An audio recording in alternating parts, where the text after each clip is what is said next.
Okey, Assalamualaikum dan salam sejahtera. Saya nak ucapkan ribuan terima kasih banyak-banyak kepada subscriber saya, kepada yang menonton video saya sebelum ini, iaitu video Toga melawat kubur Mak Kilau. Berbanyak-banyak terima kasih. Untuk kali ini saya nak siarkan satu video temu ramah bersama cucu Mat Kilau, iaitu Cikgu Al-Hamadi. Jadi untuk kali ini kita dengar apa kata cikgu, apa kata cucu Mat Kilau mengenai Mat Kilau. Dalam pada itu saya berkesempatan memegang keris Mat Kilau.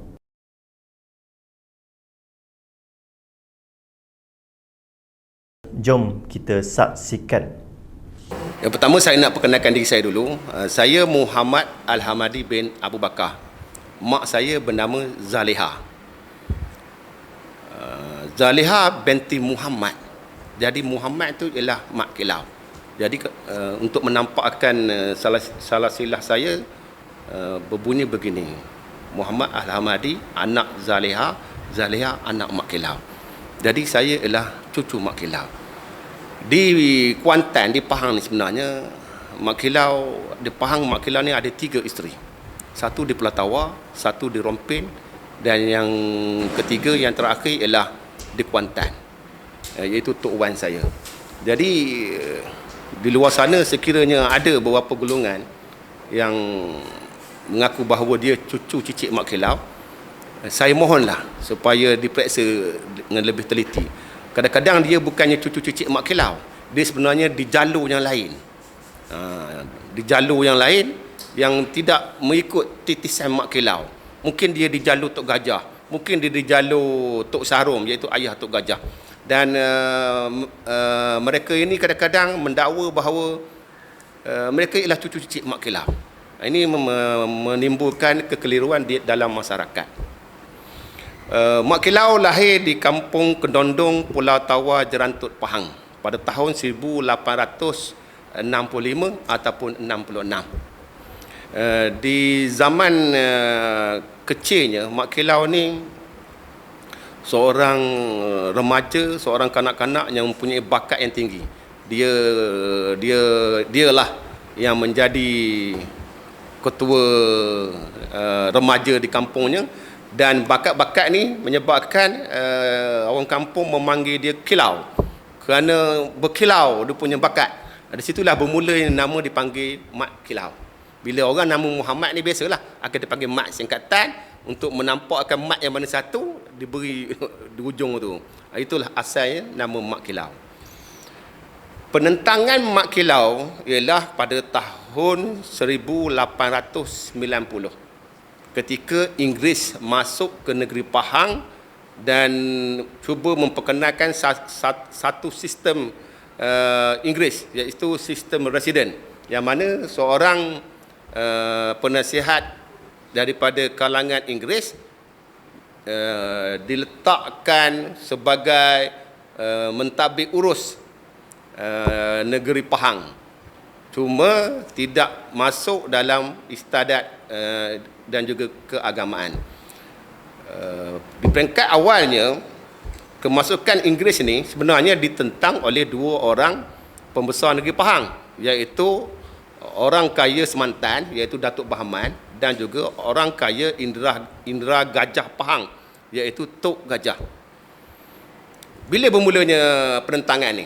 Okey, penentangan ni bermula ialah ketika rombongan Inggeris datang ke rumah Tok Gajah di Pulau Tawar. Semasa itu Tok Gajah pusat pentadbirannya ialah di Pulau Tawar. Berlaku pertengkaran. Maka Mak Kilau semasa itu umurnya baru 21 tahun. Melihat berlaku pertengkaran antara ayah dengan wakil Inggeris dan juga orang Inggeris, maka Mak Kilau pun mengamuk. Mak Kilau pun terus menghunuskan keris. Inilah kerisnya untuk berlawan, dan juga berlakulah pertumpahan darah. Dikatakan ketika itu ada 5 yang meninggal di halaman rumah Tok Gajah. Maka di situ bermulalah penentangan orang Melayu Pahang terhadap kemasukan Inggeris di negeri Pahang. Cuma di sini saya ada sedikit nak pesan kepada penulis-penulis di luar sana, tolonglah jangan tulis pemberontakan di negeri Pahang. Itu bukan pemberontakan, itu ialah penentangan. Orang masuk rumah kita, curi beras kita, lari anak dara kita, kita lawan, kita dipanggil pemberontak ke? Itu yang merisaukan saya, istilah-istilah begini. Istilah-istilah begini sebenarnya saya percaya dicipta oleh golongan penjajah. Sama juga seperti mana ada tulisan mengatakan Mak Kilau penderhaka, Tok Gajah penderhaka. Ini semua istilah-istilah propaganda untuk memberi tekanan kepada pahlawan-pahlawan Melayu kita. Setelah Mak Kilau lah pencetus penentangan pada awalnya. Apabila berlaku pertumpahan darah di Pulau Tawar tersebut, maka Inggeris telah mengisytiharkan bahawa Mak Kilau ialah musuh mereka dan penentang mereka. Maka mereka mulalah memburu Mak Kilau. Tok Gajah apabila bila melihat anaknya telah menjadi buruan Inggeris, maka beliau pun terus mengisytihar bahawa beliau juga ialah penentang kemasukan Inggeris di negeri Pahang. Dalam masa yang sama, Datuk Bahaman di Semantan, di Temerloh juga tidak bersetuju kemasukan Inggeris ni. Sebab itulah Datuk Bahaman membakar satu bangunan Inggeris, tetapi ditulis dalam sejarah membakar balai polis di Lubuk Terua. Sebenarnya ini satu fakta yang tak betul.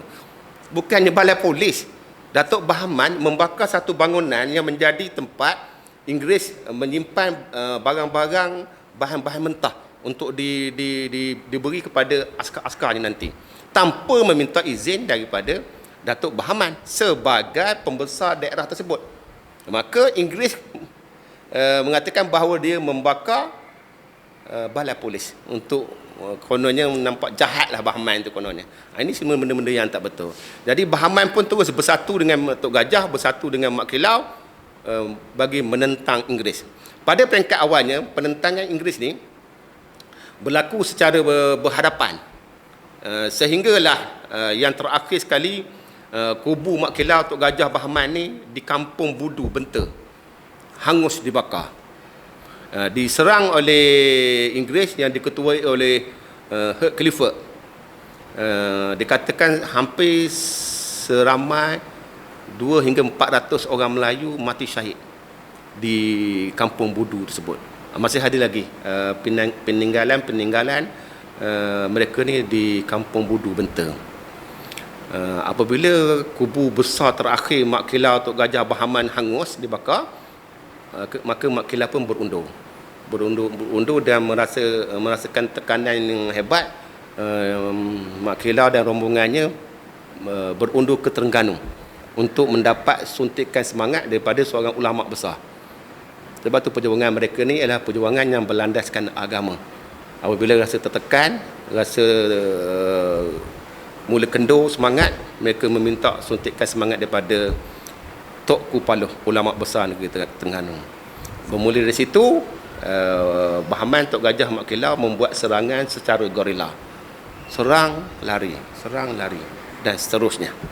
Sehinggalah perjuangan mereka rasanya tak dapat diteruskan. Mereka berundur terus sampai ke negeri Kelantan, dan di Kelantan mereka bersumpah seramai 7 orang untuk menghilangkan diri.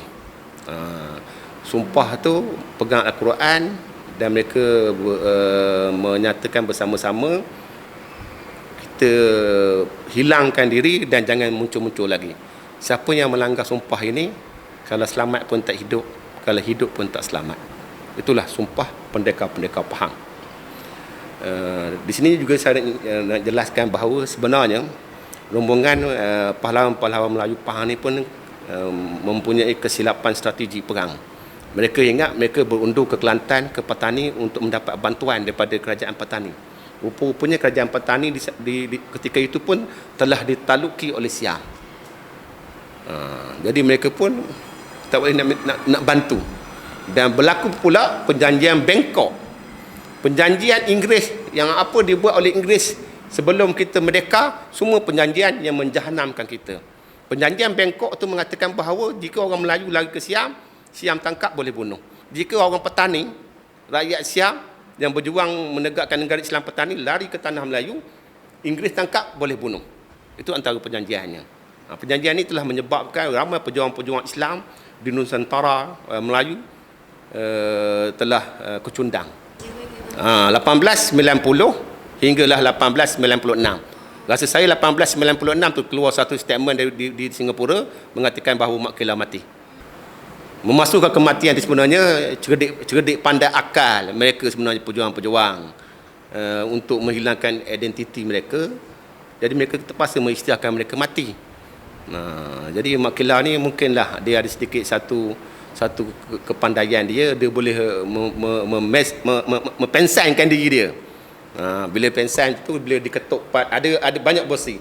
Ada versi kata dia kena ketuk kepala nak askar Siam. Ada kata dia kena racun. Ini semua disusun atur untuk Mak Kilau dapat menghilangkan diri. Lepas tu Sultan Kelantan masa itu dapat tahu minta jenazah dia bawa masuk ke istana dan diminta ritual pengkebumian tu dijalankan macam biasa. Tapi dalam istana Mak Kilau bangun lah. Larilah. Jadi bila siang hari esok mesti adalah orang usung keranda, orang tanam kubur.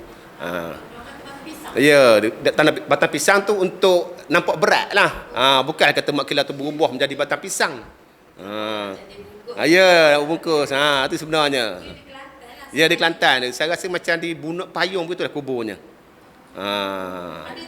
Tak ada di Kelantan saja. Dia Terengganu. Tok Gajah ni meninggal di Kuala Berang semasa proses dia berundur tu dia diserang penyakit malaria. Meninggal. Dia Bahman ya bersang masa tu Tok Gajah dah meninggal dah. Ada kuburnya di Kuala Berang. Mak Kilau ni dia berlaku penyamaran dia kira menghilangkan diri 1896. Start dari situlah sampailah 1970.